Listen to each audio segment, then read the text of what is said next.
Hello guys, nandito na naman po tayo ngayong araw para pong i-share ko lang po tong ano ko dahil may gusto po akong lutuin kaso hindi ko mahanap dito. Alam niyo po ba yung tawag doon yung tumutubo sa lupa.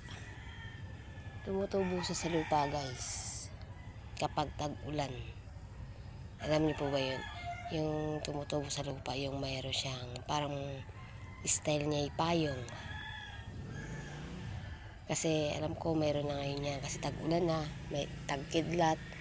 Tumutubo lang siya pag may kidlat. Pag tag-ulan lang siya tumutubo guys.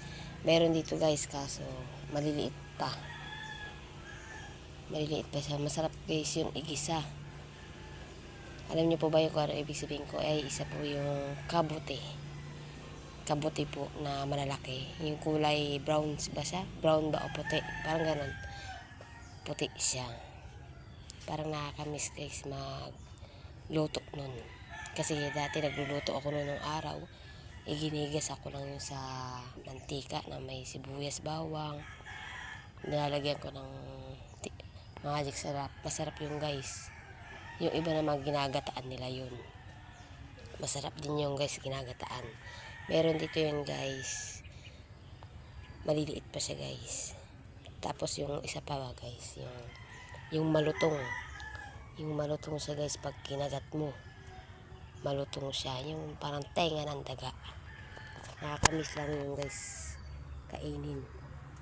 Kaso ang hirap maghanap guys. Magbubukid ka pa. Dati dito marami sa akin dito mga tenga ng daga ang tinatawag nila. Ewan ko kung anong tawag sa inyo nun. Sa amin kasi parang tenga ng daga. Yung matumutubo sa kahoy na kulay brown naman siya. Yung brown siya pagdating sa may pinakataas niya kulay black. Meron sa akin nun dito guys. Kaso inubos na yata ng pinsan ko. Mahilig kasi yung guys magluto-luto ng gari na adobo niya yun. Yung tenga ng daga. Tignan natin dito guys sa may tapat ng duyan ko. Yan. Alam ko meron tumutubo dyan na tenga ng daga. Yung favorite ko yun guys. Pag lanat maanghang. Tignan natin guys kung meron dito. Ito guys, papakita ko sa inyo. Ayan yun. Ito yun. Ayan ito po yun. Ayan. Ayan siya. Yan ang tatawag na tenga ng daga. Kulay itim ang ibabaw niya. Tapos dito, ayan. Yan po ang tatawag na tenga ng daga. Marami yan dito guys. Ito pa marami yan dito.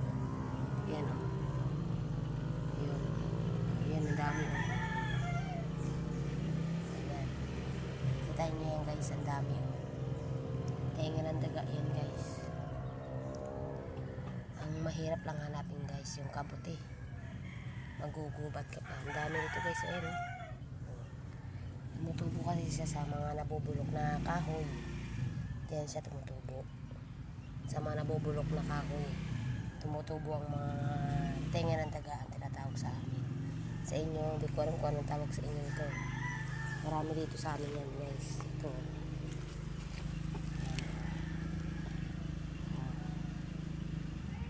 Ayan, ang dami sa amin yan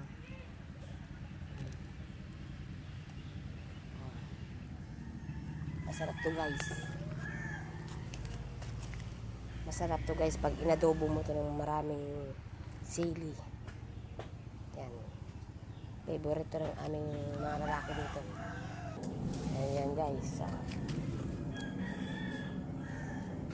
Ito na po yung pinakita ko sa inyo lang yung itong tenga ng daga na to.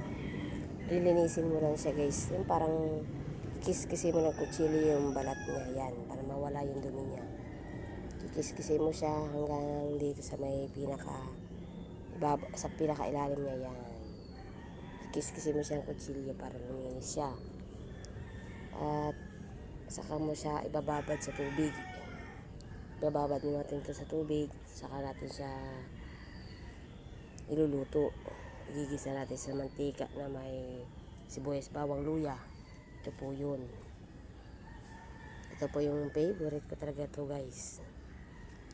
Lalo na marami sili. Pag may marami itong siling labuyo guys, ang sarap nito. Yung pinsan ko po ay mahilig siya dito magluto. Pupunta lang yan dito sa amin. Maghahanap lang siya ng ganito. Lulutuin niya yan dito sa bahay ng mama ko. Pag nagluto yun, humihingi ako kasi masarap kasi siya pagka patuyo. Yan. Meron dito, hindi ko kinakain ba yung kabuting nakikita ko doon.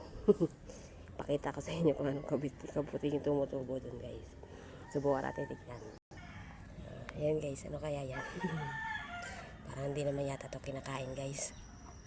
Ibang itsura ng kabuti na to yun. O diba? Ibang-iba siya. Hindi siya kabuti na tumutubo talaga sa lupa. Hindi siya kinakain. Yan. Wala tayong mahagilap guys dito ng kabuti. Yung malalaki talaga, yung masarap kainin. Wala tayong makikita dito guys.